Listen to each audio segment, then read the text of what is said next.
Hello, and thanks for joining us for this discussion about the use of robotics, remote access, and virtual factory acceptance testing in the food and beverage and consumer packaged goods industries, and how those trends affect OEM supplying these industry segments. I'm David Greenfield, Director of Content at Automation World, a part of the PMMI Media Group. And joining me today are Glenn Long, Senior Vice President of PMMI, Tom Egan, Vice President of Industry Services at PMMI, and Brian Griffin, Director of Industry Services at PMMI. Another technology area that's seen a lot of increased attention because of COVID is remote access. And here we're talking about the ability to remotely access plant floor equipment or specific devices and systems, either by in-house engineers or operators, or even third parties such as OEMs and system integrators.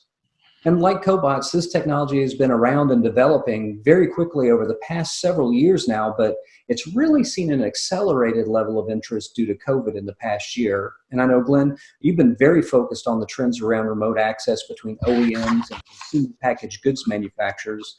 How would you say things have been changing here in the past few years? It's funny. It's near and dear to me because I come from that side of the business, and the technology to have remote access to equipment has been around for years, but the willingness on the two sides to allow that to happen has not really been there. So all of a sudden enter COVID, and very quickly it becomes a necessity versus a whether the capability existed or whether it was wanted or not. So tremendous adoption in different types of remote access. And I think when you talk about remote access, you think about three different areas.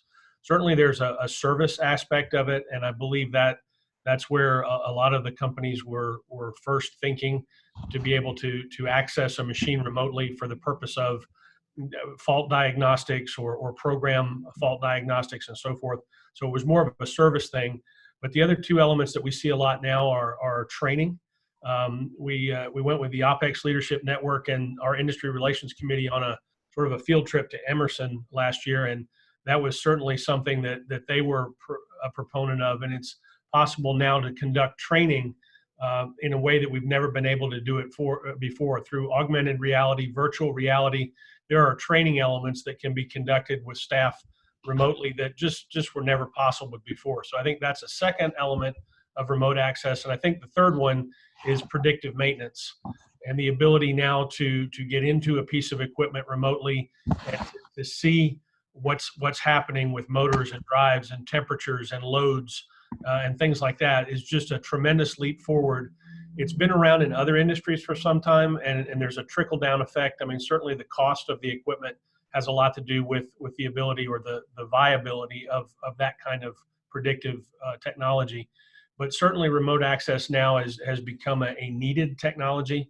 And there are a couple of really interesting things that are going on. First of all, the OPEX Leadership Network published a document on best practices for allowing that connectivity between the CPG and the OEM supplier. So that's always been a roadblock. Again, that's coming down, but there are a number of different ways that you can look to see how that can be done safely. And it's really up to a collaboration between the OEM and the CPG as to how they go about that. Certainly the CPG can turn that on and turn that off as needed, but that's a big element of making it happen.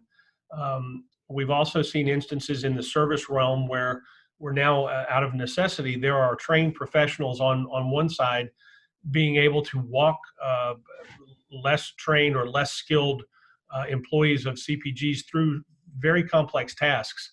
So that not only saves money in terms of that service element, but there's that training element involved as well. And certainly for the CPG in the time of need, as we've seen over the last 9 months or so, that uptime, being able to keep that equipment up and running as necessary. So there's tremendous benefit that we've seen in the short term. And I think Tom would actually be able to quote you a statistic that leaves me at the moment, but there's been more progress in the last year with this kind of thing than there has been in the 10 years prior to this point. So you're seeing an accelerated adoption and tremendous benefit on both sides. It's beneficial to the OEM to be able to conserve that limited resource and not spend so much time traveling back and forth between places, and they can actually direct their attention to the area of most need. And for the CPG, there's cost savings, there's speed involved in fault diagnostics and remediation. So just tremendous benefits on both sides. So I think all of those things are playing into what you see.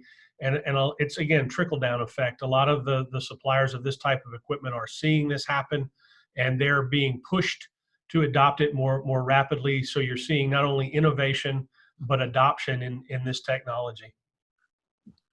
It's been to your point here, how quickly it's not only the technology is advanced, but the acceptance of it in multiple industry verticals in these past couple of years really has been really amazing. Because I can remember first hearing about this 20 some odd years ago in the oil and gas sector, where it was first installed with cellular networks because of these remote wellheads in the middle of nowhere that people would have to visit all of the time just to see if they were still operating properly. But then with the remote access, they only had to go out there if they could indicate they saw a failure. And that's the same thing, but it's now come as the realization across industries that this can be used for any type of company that operates equipment anywhere, even if it's in a factory or a facility you go to regularly. It's still a great advantage to be able to access it and see that information so easily and readily. And I know there was all of the cybersecurity concerns, which has been a big holdup for a lot of industry, and rightly so.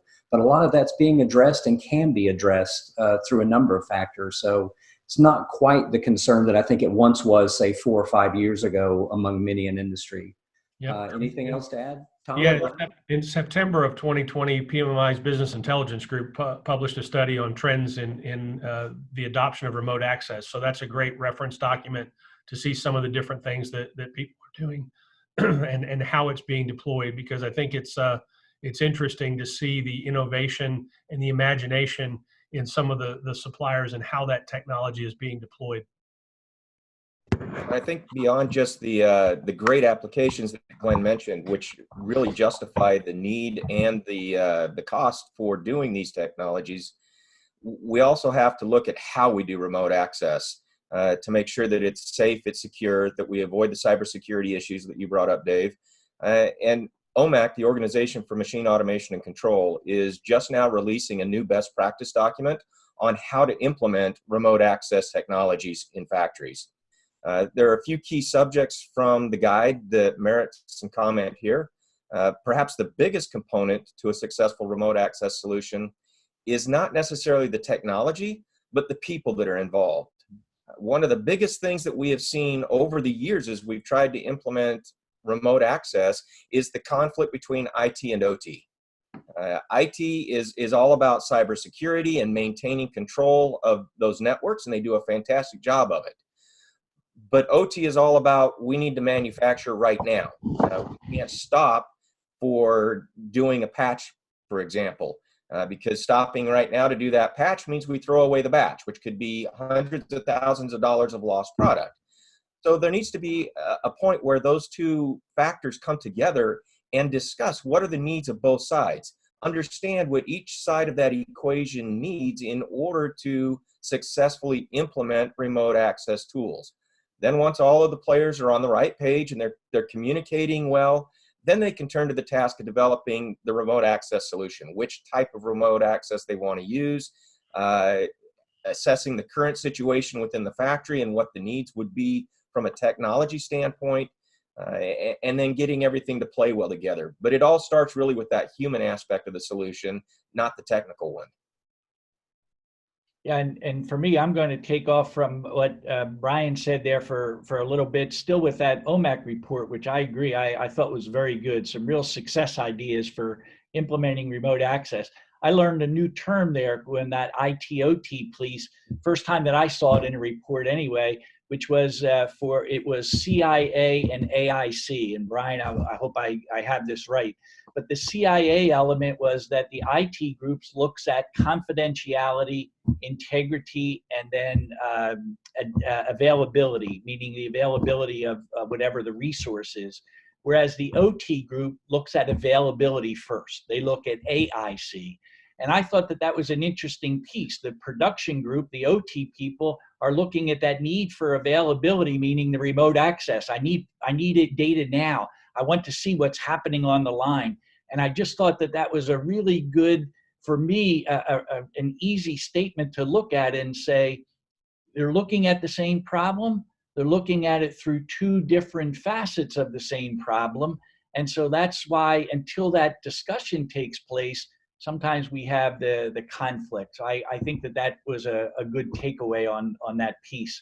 The other, just the overarching part for me on the remote access, Dave, is that I just don't believe that there's an option. Glenn alluded to the point that there's a benefit for both groups now. There's always has been.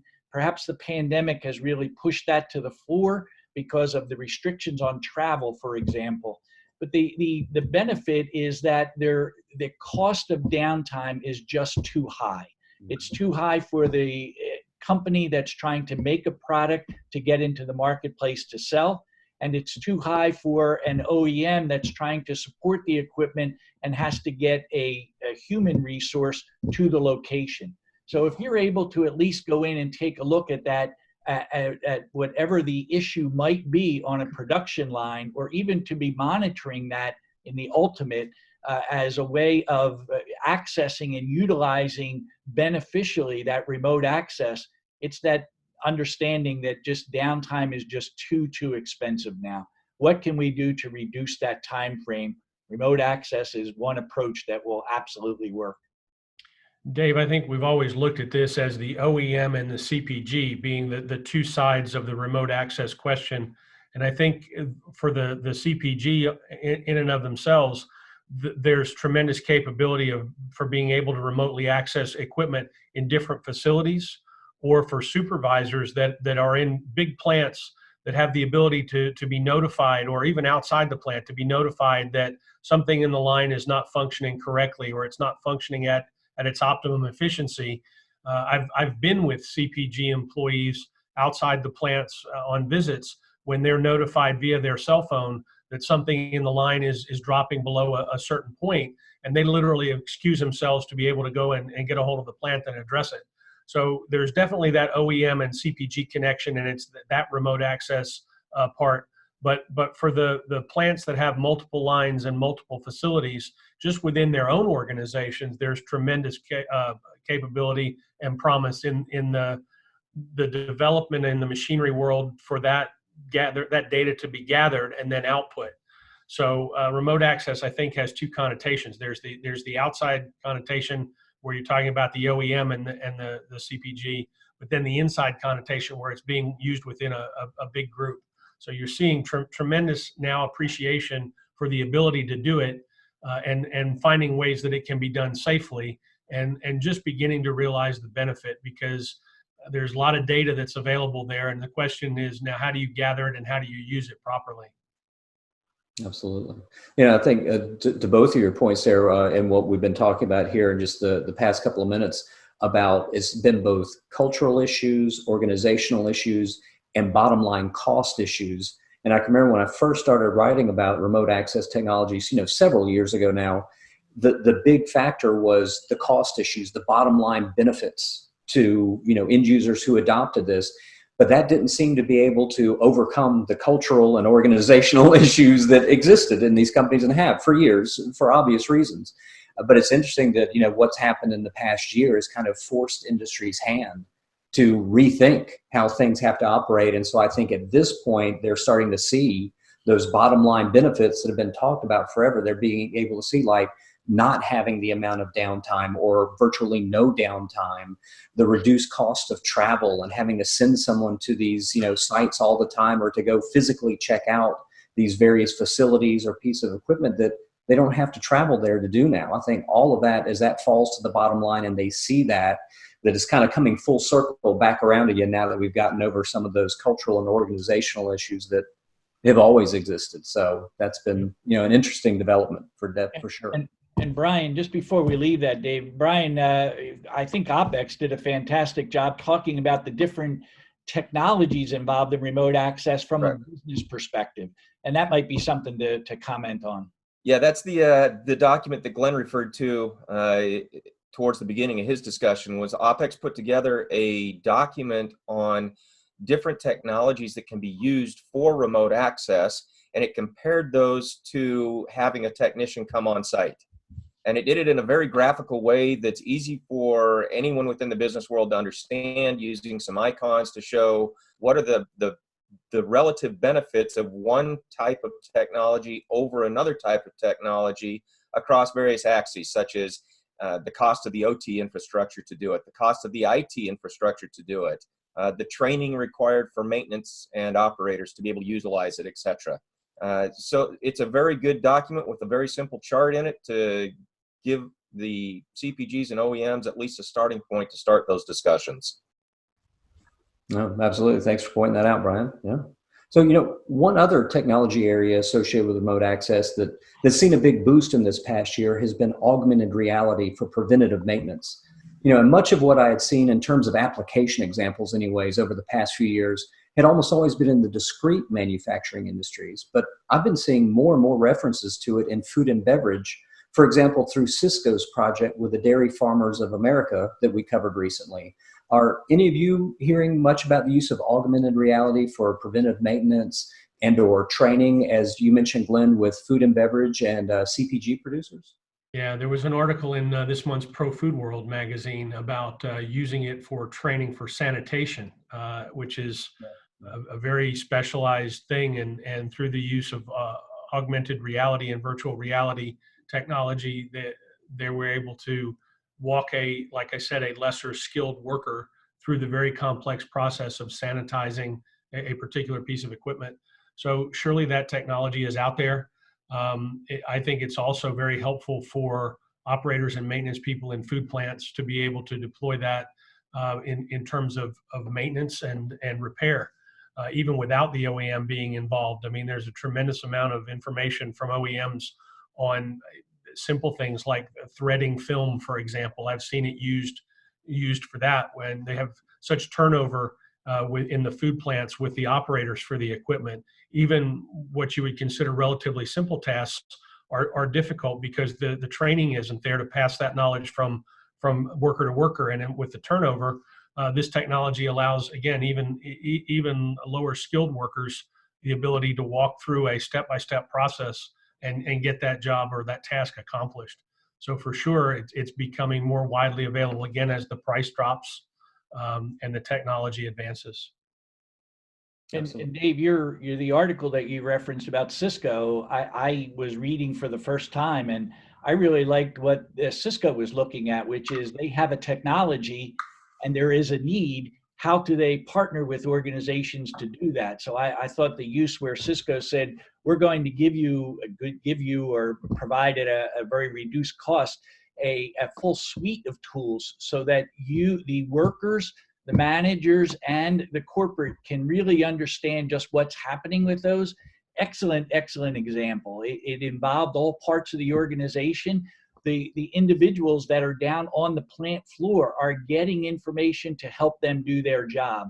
The managers are then getting information from what the workforce is doing in terms of handling an issue or doing a solution, or as Glenn mentioned about the sanitation work, they're understanding what can improve that particular project from the workforce, and then on a corporate basis, just being able to manage overall. I thought it was a great example where a whole suite of tools was brought in. Again, it wasn't just, here's a whole suite of tools, you should learn to use them. It was, let's start with the workforce on the plant floor, having to get something done.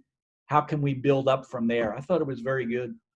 I think one of the other interesting things that we're seeing as a use of these sorts of augmented reality and remote access being combined is where we can take a technician who is the premier technician on a particular piece of equipment, but maybe tied up at somebody else's site. And we can send another technician to the site that's in question, and that technician can connect remotely with the premier technician and get online real-time assistance for solving whatever the problem is. And so effectively, you've turned your standard technicians all into the same level and quality as your premier technicians by having that connectivity. If you've enjoyed our discussion here today, we encourage you to keep an eye on the Processing Zone, which is returning to PAC Expo at the PAC Expo Las Vegas show taking place September 27th through 29th of this year. So if you're a food and beverage or consumer packaged goods manufacturer, this is a spot to watch for information on advances in front of line systems, such as for homogenizing, mixing and blending, forming and sizing, and encoding. And for those involved in processing technologies, the processing zone is a great place to check with regularly to keep up with advances here. And you can get more information about the processing zone via the URL shown here. So thank you, Tom, Glenn, and Brian for joining me for this discussion. And thanks, of course, to all of our viewers. Thank you for joining us.